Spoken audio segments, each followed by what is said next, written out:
Hello, today I'm going to make a video about what I've been carrying lately. I usually make one called Everyday Carry, but then I was thinking about it and the only things of everyday carry are the things you see in front of you. And I usually carry a lot more things on me. You'll notice there's an obvious absence of a wallet, for example. And there's other things that I'll carry depending on what kind of day I'm going to have. Now my life's it's fairly predictable. I'm either going to be going out, perhaps going to work, going to the shops, taking the kids somewhere, or I'm going to be milling around my yard, doing more outdoorsy sort of home maintenance kind of things, whatever project or whatever I've had in the back burner that I finally got time to do. So there's different sets of things that I'll take out for each of those types of days, I suppose. But I thought I'd start off with the general items that I'm always carrying, and I'm also going to go into the variables and things like that. So hopefully it's not too long a video, but I always like these everyday carry type videos and just seeing other people's gear, so hopefully you do as well. And I'm also going to finish off with a bit of a Sheath review as well. I'm going to lump that in with this one. So let's get started. So what you'll see here is my keys. Set of keys has always been the same effectively. I've got a pair of tweezers, the Uncle Bill's Sliver Gripper tweezers, and I've got a Victorinox Swiss light, which is the Victorinox Classic, which has a knife, scissors and file, but also has a light behind the shield there. Just a single lumen, but very good. This is the iPhone 5C. We chose the 5C because, as well as being a bit cheaper per month, they've only got the one glass surface that can be dropped and broken. The rest of it's plastic, which I think is probably a bit more durable than double-sided glass. It's a good phone. It's a noticeable kick up in processing power when compared to the 5S. Sorry, the 4S. The 5S I think is again a bit stronger. But there you go. And the other things are my little cutting option and my or tool option in my light. So I've always got a light on me, a flashlight, and I've always got some usually very small type of pocket knife or multi-tool. This is just if I'm getting, my feet will touch the floor and on my nightstand will be these items or something similar. These are always the same. This is sometimes swapped out with this, the Victorinox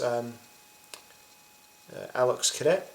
Sorry, this is a Leatherman Squirt PS4, by the way. It's a little set of pliers with knives and files and all that sort of thing in it. I've done a review on it before, so you can see that. I'm not going to hang on to these things too long in this video because I've reviewed most of them. And the Cadet, which is a great little attractive, very slim pocket knife you don't really have. So fine in just a bathrobe pocket. So say if I'm wearing my pyjamas or something, you've only got two pockets, so you do need to carry a bit light.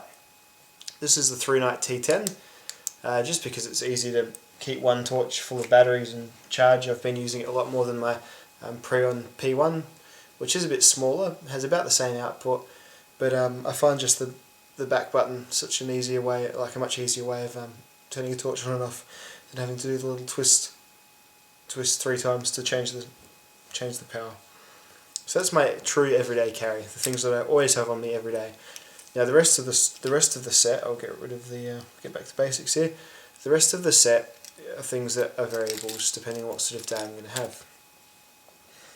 So first we'll look at if I'm just having a day where I'm perhaps wearing a pair of jeans and just a t-shirt, and I'm going to go to the shops and get some milk and then take the kids to the playground and perhaps drop in on a friend. Your standard day. Sorry, probably too much detail. So just a normal day where I'm not going to be expected to be doing anything too hard. So I still like to carry a more of a full-sized knife or full-sized multi-tool on me. So say if I've just got the Cadet to that day, what I would take, and what I probably prefer to take still, out of all my tools, my favourite everyday carry thing is the Leatherman Skeletal. It's a very capable pocket knife. It's one-hand opening. It's got a good set of light-duty pliers in there, knife locks. It's got a screwdriver. So with Leatherman Skeletal and the Victorinox Cadet are a good combination. Sometimes it's not the skeletal, sometimes it is the Leatherman Crater C33. in company with the juice. It's not the juice, the squirt. The crater's still serving me quite well. It's a bit of a boring knife. It doesn't even look that exciting, does it? It's very functional and very practical, and I've got no qualms in beating the absolute crap out of it. If I do need to put my knife in something, cut through something that I know is going to get it dirty or dull the blade, I'll use the crater for it. Served me very well so far. The Cold Steel Mini Tough Light's the other sort of primary option. Been getting a lot of pocket time. It's a funny term, but it's what it's been getting. It's been getting a lot of pocket time. Very good little practical, safe to use, non-confronting little pocket box cutter just to cut your things that you cut every day. Very good, and the back lock and the axis lock just makes it super overbuilt, so you can't really break it, which is good. Sometimes I'm feeling a bit fancy. I'll still take out this Mercator. It's one of the few, I think I've had this discussion, it's one of the few classic knives that still is actually practical as an everyday carry type knife. That's because it locks. It's the sharpest knife I own. It's very thin. It's great for cutting food and all that sort of stuff. Sort of if you find yourself, say me and my lad will pick some oranges sometimes, and really good knife for cutting oranges up when you're on the go. So those are my choices of knife when I'm out and about. And of course I'll be carrying a wallet, which is still my Max Position micro, very thin, very basic bifold wallet. Keep my cash in the back when I've got cash, just in this back pocket here where my thumb is, and I've just got my driver's license and Medicare card inside, and that's all I carry, and I haven't had any problems doing that. So there we go. So that's my my daily stuff. Sometimes the Cadet. There you have it. Now we get towards, this is the more fun stuff. This is stuff I really enjoy carrying. Apart from my skeletal, I love having my skeletal on me. Sometimes I'll just have that on me all day, even if it's redundant to another tool. So having a bit of a home-based day, where you're perhaps going around doing some. The dogs have chewed some of the fence up, or perhaps I'm planting some plants, or perhaps I'm doing some stuff at the wood pile, or so fencing, digging, chopping, all those sorts of things. I like to have more robust things on me, so my multi-tool option gets kicked up to a Leatherman Super Tool 300. I did have this on my belt at work, but that's just been replaced by a Gerber MP 600, which I'm giving a bit of a run. Although I'm going to give that a run at home, put that through its paces for review as well. But so the Leatherman Super Tool has been relieved of work duty and has come home. It just sits in my cargo pants pocket. I used to put it on a sheath, but I don't mind just having it in a pocket, so that will go there. And then knife-wise, I get to carry, and I love carrying, a fixed blade knife. So I carry a Mora, or sometimes I'll carry a Mora, or and other times I'll also carry a Mora. So as you can see, I've chosen my allegiance with my fixed blades, and all three of these are very similar for day-to-day cutting. These two here are slightly better slicers. This one here is just more of a brutish utility knife. The blade came fully black, but I've just through sharpening it, the bevel goes really nice and sort of steely, which is really cool. I quite like that finish. So this is what I'll have on me when I'm out toiling. I'll also take along, hooked via the S-spiner here, I also take along my little Maxpedition Micro, which is like a toolkit, and just has various bits and bobs. So I use it for a few of these things actually. I'm usually making a fire of some sort, so just to burn off rubbish. So I've got a lighter, I've got the diffuser cone for my through night, band-aids, some gloves which are really handy for when you find like our cat will dump a dead rabbit on the doorstep, so you can grab your gloves and get rid of the dead rabbit. Just that sort of stuff. Dog will eat one of the chickens sometimes, unfortunately. That's good for dealing with muck. So I've got these three fabulous Mora knives, and I used to carry them in the not so fabulous Mora sheaths. It's the classic 612. It's very, very thin, cruddy plastic. You can see how cheap it is with the that's the ridge they've cut to let the blade guard go through.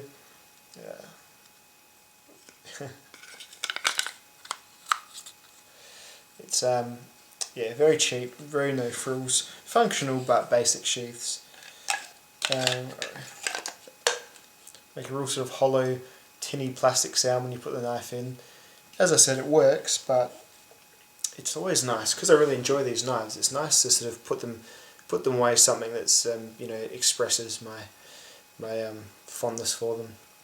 And I was lucky enough to have fostered a very very beneficial relationship with Crick at Black Owl Outdoors, and I've was very pleased to be the tester or a recipient of a prototype Mora companion sheath. And he had designed it, I'm aware, for this Mora companion standard, you know, clipper as they're called, and it fits it very well. But because it is my preferred knife, my Mora Bushcraft Black is the one that has sat in it. The only difference being, so it's a very versatile sheath for Mora knives anyway, the only difference being it doesn't go in as far, but it is still in there, rock solid. And I was really pleased that the other day when I was out camping, for some reason this is the knife that ended up in my hand, and I was very chuffed to notice that even with the blade guard, the Mora 612 fits really snugly and very well in the sheath as well. So Crick has made a very capable, virtually all Mora sheath that covers what I can tell are the predominantly complete range of the Mora outdoor knives. Perhaps the standard classic without the guard may have some trouble being retained, but even then I suspect you could just push that down even further into the sheath. He's also provided a couple of retention systems for the sheath itself. So you can see the standard loop, which is here, which is stitched on very positively with I think it's 8 points of very sinewy waxed stitching there. A nice big thick robust leather belt loop. Got some space in it for a few different sizes of belts. My belt's a standard, you know, 2.5 inch thick leather belt, or perhaps just 2 inch thick. Fits through just fine. I always found that the knife kind of pokes me in my love handles a bit when I wear them just on the sheath like that. So when Crick asked me if I would like to have a dangler option, I was very, very keen to try it. I've never tried a dangler before, and the best thing about Crick's dangler is that it has a clip-on system, so you don't have to take your belt off to put the dangler on. And the snaps are very good quality. That's another thing. You've chosen a very obviously decent suppliers for your buttons and toggles and doodads, as well as your leather itself. I must say the leather is very thick and smells very nice and is of very high quality. But you've got good quality snaps, you've got a very cool spring ring, so you can disregard and discard the dangler system if you wish. And yeah, also on the side there's a fire steel loop. I haven't got a fire steel on me to put through it. I dropped it at camp the other day and I couldn't find it in the end, but I've got a few of those Chinese fire steels, and you just put a bit of they say shock cord, but I've ended up just using hat elastic because it's cheaper and you can just get it at the shops. A piece of elasticized springy thread of some sort, and you just wrap it around the bottom of so the loop will go, the steel will go through the top, come out the bottom, and you'll just elasticize it around itself. Holds very snugly. So I used it so much I lost it, which was, yeah, it's fine, but it only cost $3. And it's not a fault of the sheath that I lost it, it's because I put it down and I didn't put it straight back in my sheath. So that's the owner error. Let's look up really close. Crick stitched it very solidly and very firmly all the way around. You've got, I'm guessing, probably 70 or so stitches. Done very well. It's very thick. He's put a second piece of leather in the middle.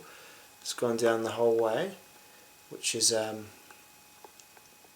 kind of pads it out a bit, so the knife can also rest against it and I guess doesn't cut the stitches. Now I don't know a great deal about leather work, but that seems to me why you would do that. So, and the fire steel loop is integrated. It's part of this outer shell, and it folds back and it joins in instead of having, trying to get the camera right. So instead of having a bit of a liner there, it sort of joins in above there. I'm just going to switch the camera ends and I'll do a couple of shots of me wearing this fantastic sheath. Okay, so this is the Black Owl Mora sheath on its dangler there, secured to the belt very snugly, not going anywhere. Knife retained very well. Knife exits sheath just by sort of pushing the top of your fingers against the thick leather at the top. If the knife is particularly wedged in there, you might have to grab the bottom and pull out. But the two smaller Moras, which is the 612 and the Companion, they generally just come out quite well. The Bushcraft Black, because I sort of jam it in there, you kind of need to pull it out. But that's fine with me. The Companion, same deal. Not going anywhere. And again, when you want it, you just pull it out like so. Pop it back in, bit of a push, and she's solid once again.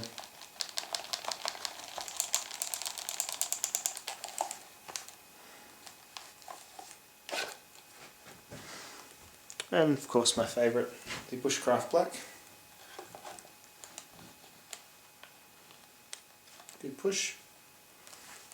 You can feel it filling a bit more of the leather from the side. And to get this one out, you can still force it with your hands. So by sort of worming it out a little bit, using my index finger there and sort of pushing against the leather. But because I'm generally not reaching for it in self-defense or in urgency, I'm kind of happy. And because the dangler allows it to move quite freely, I'm happy to just grab the ends and go like that. I'll just put the sheath on with loop only and I'll show you how that looks. And there we are, just affixed straight to the belt. I can lean over and not really poke myself, so I'd probably be thinking more of the longer handled survival knives and such. So just a very viable way of carrying it, and the best way is you can just pull straight up because the belt just catches on the bottom of the belt loop. It makes it quite easy to get the knife out. I do prefer to be reaching from down here rather than up here. I've got to put a bit of a bend in my arm to get it up here, but these are real semantics now, and even still I think that looks like quite a nice little leather sheath there. Just so much better than the sheaths that Mora send out with their knives, which are, though, as I said, are practical. They're just not nice. And this sheath that Crick has made has fast become one of my most treasured possessions. I'm very, very fond of it. The only advice I could give to anyone who is looking at this sheath and wishing they had one is to perhaps go and encourage Crick, perhaps name a price and see if he's keen to make you one, because Moras are very, very popular knives and there aren't a great deal of the big leather companies that are making sheaths for them. There's hobbyists, but if you want a very well made Mora sheath, Crick knows how to make them because he's made one that I'm holding here. So Crick over at Black Owl Outdoors, one word. I'll put a link to their YouTube site if bizarrely you found my channel before you found theirs. But yeah, go and ask him, and he's got a couple of videos of him showing leathercraft, so just chuck a comment on saying, hey Crick, I'd buy one of those if you made one, this is how much I'd pay. Very thick leather, nice, very, very solid stitching and design. I think he'd definitely be onto a winner. So that's the conclusion of my video for today. Thank you very much for watching once again. I do appreciate my small subscriber base, and I'll keep trying to generate content for you all to keep watching. And yeah, go and bug Black Owl Outdoors to make more of these sheaths because they're excellent. Thanks very much. Good night.